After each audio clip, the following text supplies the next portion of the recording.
So in this particular video, I'm going to tell you about one of the most important things that you actually have when it comes to petanque and the release of the ball. Because an awful lot of people think that it's the ball. It isn't actually the ball, that's the last thing. There's a whole load of other things from the backswing through to the follow through to the release. But the very most important thing, the most important thing is the release from the fingertips. Most people don't realize this. They think it comes from the hands, but the hands, they release the ball like this. The fingertips have the very last bit of contact with the ball, and it's that release that is the most important thing. So if you have very stiff fingers, arthritic fingers like I do, you've got to work on that. There's my fingertips crunching and cracking as I just close my hand. So the important thing for me when I'm warming up with ball is to make sure I've got this suppleness going on with my wrists and with my fingers. Then I start thinking of the soft hands that I need to have.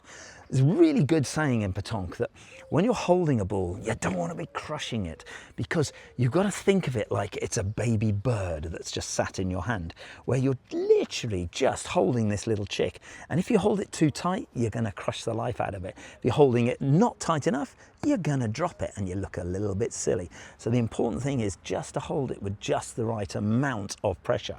Now, because your hands are rolling, you're not letting go of the ball like this, you're rolling it off the tips of the finger.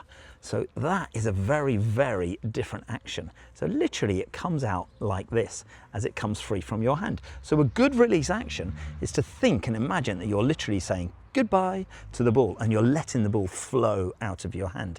Now, in order to get the best release action, as I mentioned, these fingers really need to be very, very soft. The two most important fingers within these four fingers that you're releasing with are the middle two.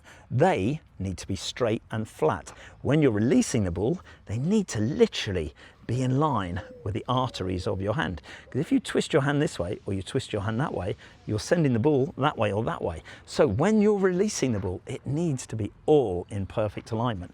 These two fingers here, the last two, need to be as close to the ball as possible. If you have them like this, as you can see, you've got multiple fingertips gripping the ball. That means the ball could come out at multiple angles that could send the ball all over the place. That's very important whether you're pointing or whether you're shooting. So the next most important thing, once you've got the four fingers as tight and as close as possible, is not to have the thumb impeding on the ball.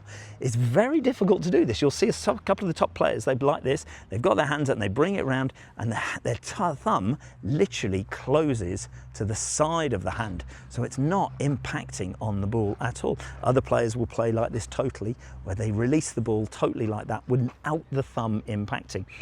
Once upon a time, I had a French coach who said to me to hold the ball just like this. He got me to put a stick in between these fingers, and that was the way he said to me, you will only release with the two middle fingers, which is the most important. You don't want to be sending the ball in one direction or another. These are all little, very, very small tips that when you combine them all together can give you a really good return on your investment of a little bit of time thinking about the release, thinking about your fingertips as being the last point of contact. Let me know what you think in the comments. Cheers.